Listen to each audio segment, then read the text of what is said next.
रंगों के त्योहार के तौर पर मशहूर होली का त्योहार फाल्गुन महीने में पूर्णिमा के दिन मनाई जाती है। तेज संगीत और ढोल के बीच एक दूसरे पर रंग और पानी फेंका जाता है।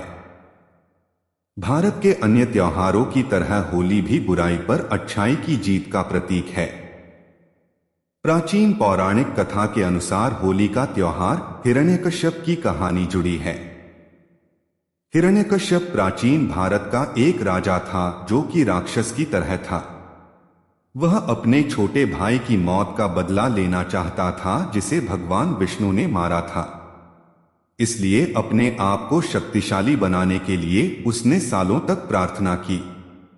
आखिरकार उसे वरदान मिला, लेकिन इससे हिरण्यकश्यप खुद को भगवान समझने लगा और लोगों से खुद की भगवान की तरह पूजा करने को कहने लगा।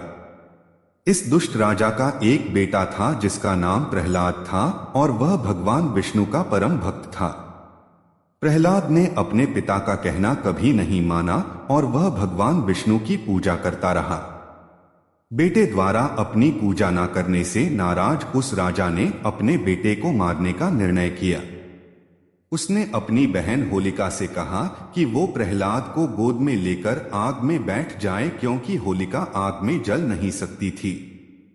उनकी योजना प्रहलाद को जलाने की थी, लेकिन उनकी योजना सफल नहीं हो सकी क्योंकि प्रहलाद सारा समय भगवान विष्णु का नाम लेता रहा और बच गया, पर होलिका जलकर राख हो गई।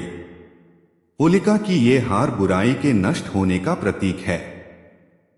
इसके बाद भगवान विष्णु ने हिरण्यकश्यप का वध कर दिया, इसलिए होली का त्योहार होलिका की मौत की कहानी से जुड़ा हुआ है। इसके चलते भारत के कुछ राज्यों में होली से एक दिन पहले बुराई के अंत के प्रतीक के तौर पर होली जलाई जाती है। लेकिन रंग होली का भाग कैसे बने?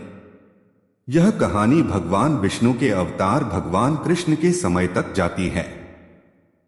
माना जाता है कि भगवान कृष्ण रंगों से होली मनाते थे, इसलिए होली का त्योहार रंगों के रूप में लोकप्रिय हुआ।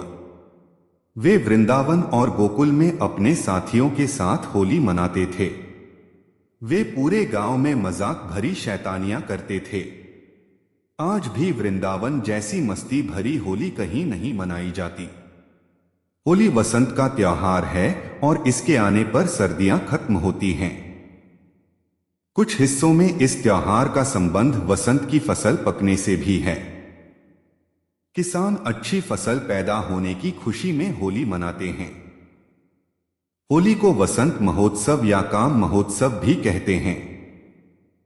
होली प्राचीन हिंदू त्योहारों में से एक है और यह ईसा मसीह के जन्म के कई सदियों पहले से मनाया जा रहा है। होली का वर्णन जैमिनी के पूर्व मीमांसा सूत्र और कथक ग्रह सूत्र में भी है।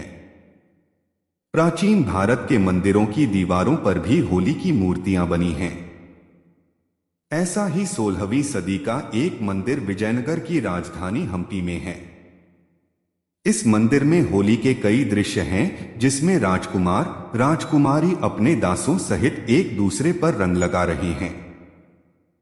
कई मध्ययुगीन चित्र जैसे 16वीं सदी के अहमदनगर चित्र, मेवाड़ पेंटिंग, बूंदी के लघु चित्र, सब में अलग अलग तरह होली मनाते देखा जा सकता है। पहले होली के रंग टेसू या पलाश के फूलों से बनते थे और उन्हें गुलाल कहा जाता था। वो रंग त्वचा के लिए बहुत अच्छे होते थे क्योंकि उनमें कोई रसायन नहीं होता था। लेकिन समय के साथ रंगों की परिभाषा बदलती गई। आज के समय में लोग रंग के नाम पर कठोर रसायन का उपयोग करते हैं। इन खराब रंगों के चलते ही कई लोगों ने होली खेलना छोड़ दिया है। हमें इस पुराने त्योहार को इसके सच्चे स्वरूप में ही मनाना चाहिए।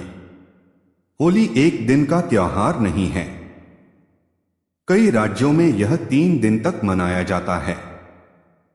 दिन 1 पूर्णिमा के दिन एक थाली में रंगों को सजाया जाता है और परिवार का सबसे बड़ा सदस्य बाकी सदस्यों पर रंग छिड़कता है। दिन 2 इसे पूनो भी कहते हैं। इस दिन होलिका के चित्र जलाते हैं और होलिका और प्रहलाद की याद में होली जलाई जाती है। अग्नि देवता के आशीर्वाद के लिए माएं अपने बच्चों के साथ जलती हुई होली के 5 चक्कर लगाती हैं। दिन 3 इस दिन को पर्व कहते हैं और यह होली उत्सव का अंतिम दिन होता है। इस दिन एक दूसरे पर रंग और पानी डाला जाता है। भगवान कृष्ण और राधा की मूर्तियों पर भी रंग डालकर उनकी पूजा की जाती है।